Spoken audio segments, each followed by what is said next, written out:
Cinestil 50D. It's a film stock which I've never shot in 35 before. This is my first experience shooting it in 120, and because of that I made a couple of rookie mistakes.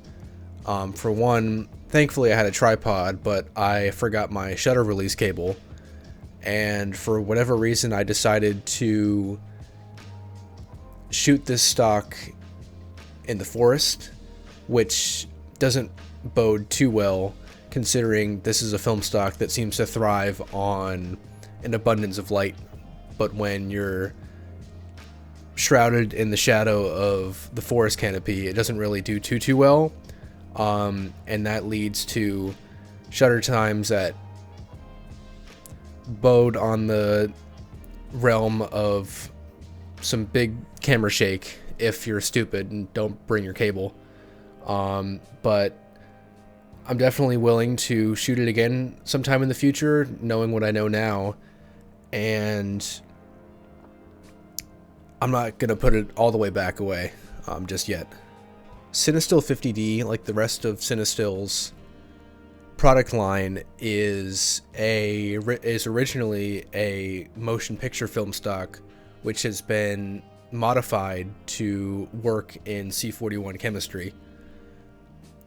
They take the anti-halation layer off of the film, and just like Cinestil 800T, you get these really reddish looking highlights called halations, which is definitely a look and I appreciate it. It's just 50 ISO is really not a sensitive film, and you really need to be very particular with when you shoot this, because you can run into some pitfalls like I did if you don't plan too well. That being said, on 120 format there is virtually zero grain, and while that's amazing for some people, personally I do like to at least have a little bit there, because I love grain in my photography.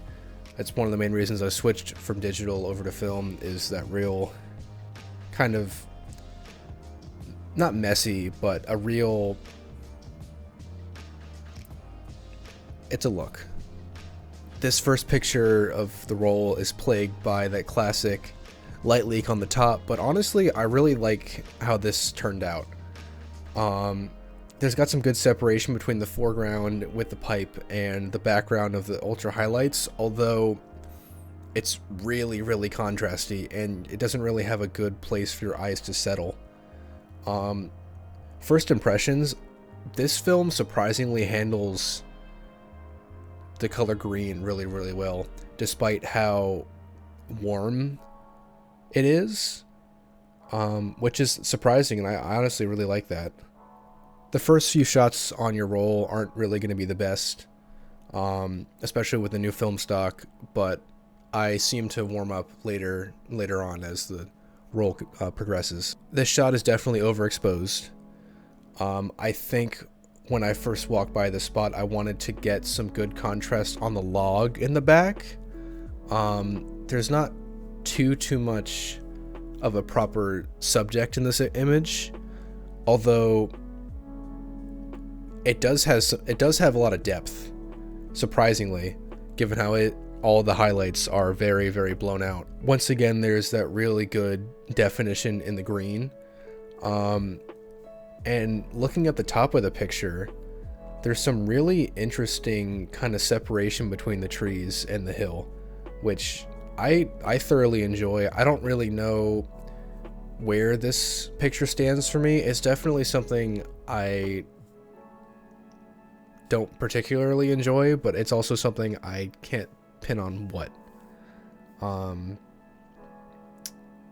Maybe if I were to take this shot again, I would get really close to that log in the background and really focus on the more details instead of trying to get a more wider shot with the foliage in front, because there's the same foliage in the back.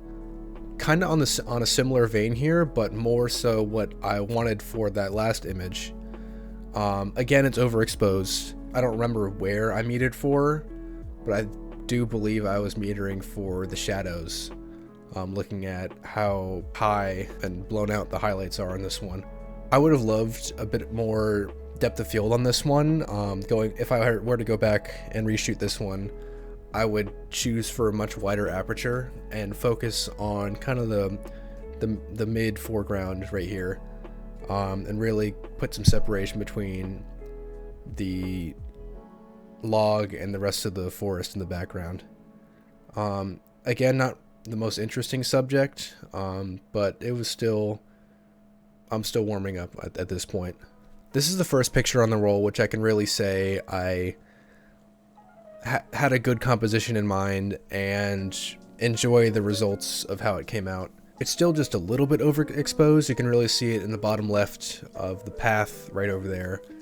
But besides the lens flare, I love the birdhouse and the details on the lake in the background. Once again, there's virtually zero grain, which comes from how slow this film is. But just some really good rendering on the greens and the oranges in this picture.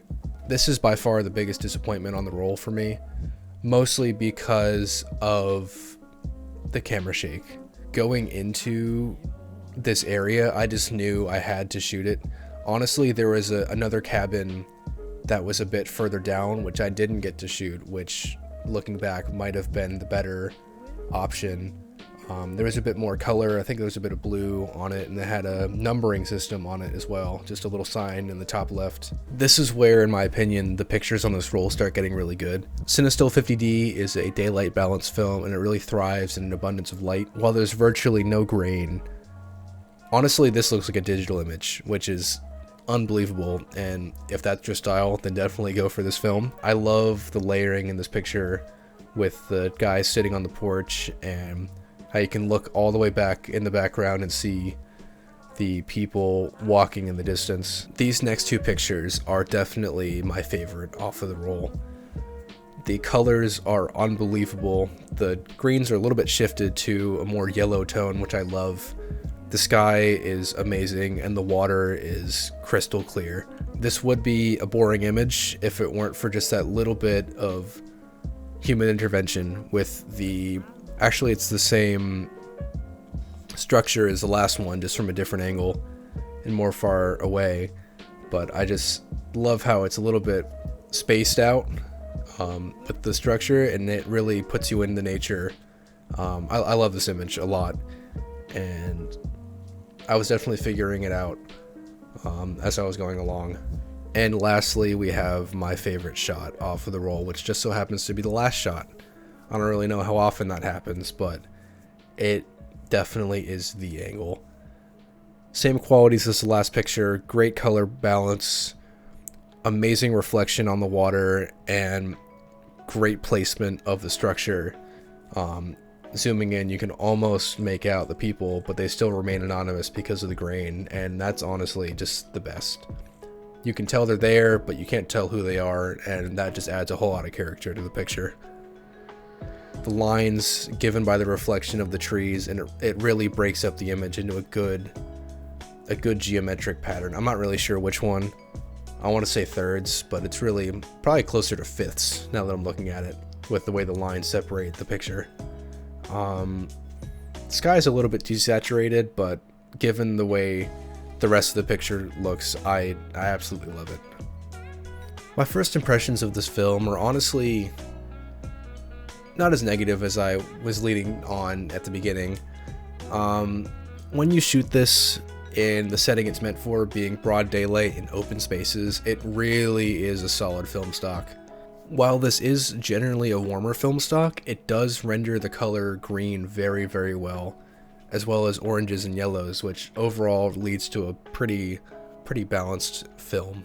While this isn't a film stock that I'm going to keep in my bag regularly, given that I do like a little bit more grain in my photos, I can definitely see the appeal when shot in the correct situation, and I wouldn't blame somebody for putting this relatively high on their tier list. I do plan on getting some 400D and completing the collection of Cinestil films to get a full range of of experience and opinion. But as it stands right now, Cinestil 50D is a good film stock. It's not one of my favorites, but I'm not gonna knock somebody for using it relatively regularly.